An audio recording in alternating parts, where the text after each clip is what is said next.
Exercício 02.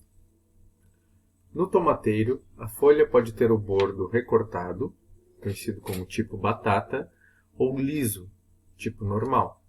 Foram realizados vários cruzamentos envolvendo indivíduos com esses dois fenótipos e obtidos os seguintes resultados.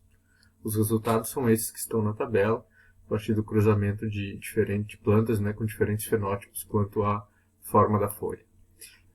O enunciado pergunta: qual a característica dominante e qual é recessiva? E qual é o genótipo de cada uma das plantas envolvidas nesses cruzamentos? Bom, para a primeira pergunta, para identificar qual a característica dominante e qual a recessiva, é importante que a gente tente identificar se nesses cruzamentos nós conseguimos observar algo daquilo que o Mendel observou. Ou seja, que existia uma característica em recesso, uma característica que surge na descendência, ainda que não esteja presente, não esteja sendo demonstrado através do fenótipo pelos pais. Se nós pegarmos o cruzamento de número 2, nós vamos ver que de dois indivíduos que têm bordo da folha normal, nasceram tanto indivíduos normais como do tipo da folha batata.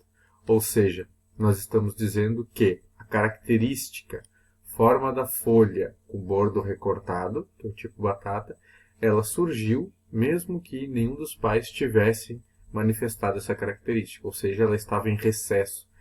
Havia esse alelo ali, mas ele não se expressava. Então nós temos já claro que a característica bordo da folha normal é dominante e a característica bordo da folha recortado do tipo batata é recessiva. Dessa forma, respondemos a primeira pergunta. A segunda pergunta, qual o genótipo das plantas envolvidas em cada um desses cruzamentos, nós vamos ter que olhar um por um desses cruzamentos. No primeiro, eu tenho um indivíduo do tipo normal, cruzando com um indivíduo do tipo batata e que gerou somente descendentes do tipo normal. Ou seja, todos os indivíduos gerados têm pelo menos um pesão, pelo menos um gene dominante. E como um dos progenitores era do tipo batata, e portanto a gente já viu que é uma característica recessiva, então teria Bzinho, Bzinho, só pode ter doado um Bzinho. Então nós temos um Bzinho, pelo menos, um alelo recessivo na geração F1. E o outro indivíduo, como nós não tivemos nenhum descendente do tipo batata, ou seja, nenhum que tenha recebido um Bzinho de cada um dos progenitores, nós não temos, como aquele primeiro indivíduo, ter cedido, ter doado em algum momento um Bzinho, porque se ele tivesse, nós veríamos ao longo de uma descendência que surgiriam indivíduos com duplo recessivo. No cruzamento de número 2, nós temos um indivíduo com bordo da folha normal, com outro bordo da folha normal, que gerou indivíduos tanto com bordo normal quanto do tipo batata. Então, pelo fato deles serem normais, já me diz que cada um deles tem que ter pelo menos um Bzão, já que se trata de uma característica dominante. Como eles geraram um indivíduo do tipo batata, eu sei que eles geraram um indivíduo que tem Bzinho e Bzinho, que, portanto, recebeu um Bzinho de um dos progenitores e um Bzinho do outro. Então, eles precisam ser necessariamente heterozigotos.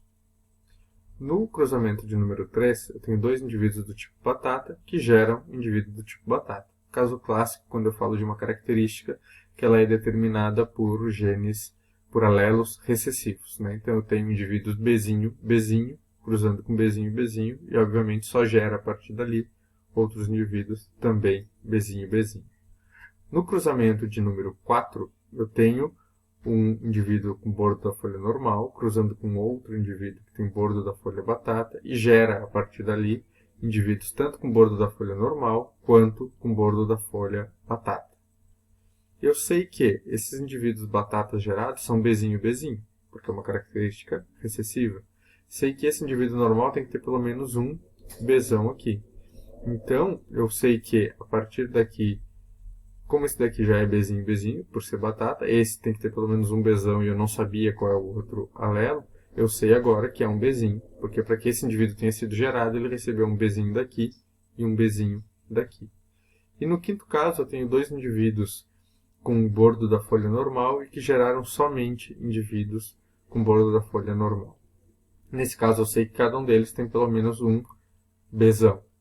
E sei também que não é possível que os dois sejam heterozigotos, Bzão, Bzinho, por exemplo, porque em algum momento, né, hoje foram gerados 85 descendentes, haveria uma proporção de Bzinho, Bzinho. Então eu sei que pelo menos um deles tem que ser homozigoto dominante.